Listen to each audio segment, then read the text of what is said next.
يا أهل الدار يا اللي بتسمعوا، اسمعوا وصية من القلب. العلم ده أساس البيت، هو اللي بيغلب أي صعب.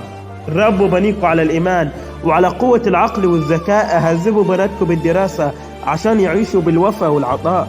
العلم ده مش بس مذاكرة، ده قوة في الحياة وقوام.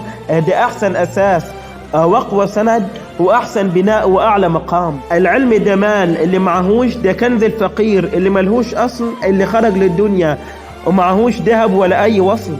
لما يكون عقله مليان نور بيسوى 1000 راجل بفلوسه. أهو ده السلاح اللي بيغلب وبيجيب الحق من كل نفوسه. لكن أخو الجهالة عايش زي اللي داخل على معركة ماشي لوحده ومن غير سلاح ما بين ايديه ولا اي بركة. بيجري على حتفه برجله ومش فاهم ان النهاية خسارة. ده الجهل بيخسف اي امة وبيخليها عايشة في مرارة. الجهل ده بيذل الامة وبيخليها في ذيل الصفوف، لكن العلم بيرفعها لفوق وبيخليها تشوف كل الخوف.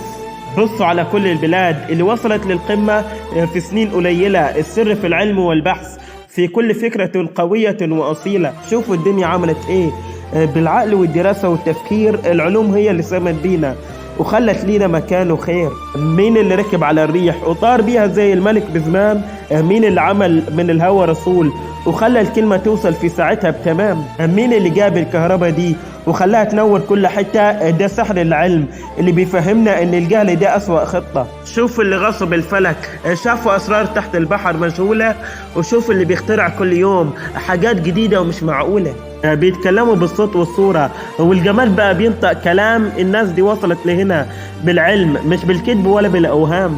اهو ده العلم اللي لازم نجروا عليه. ده الكنز الملوش مثيل. يا ولاد النيل يا بني الأهرام، يلا قوموا واجروا على السبيل.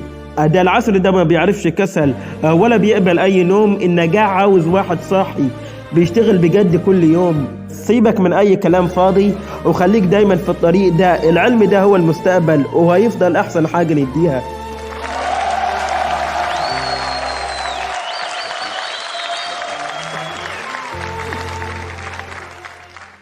يا أهل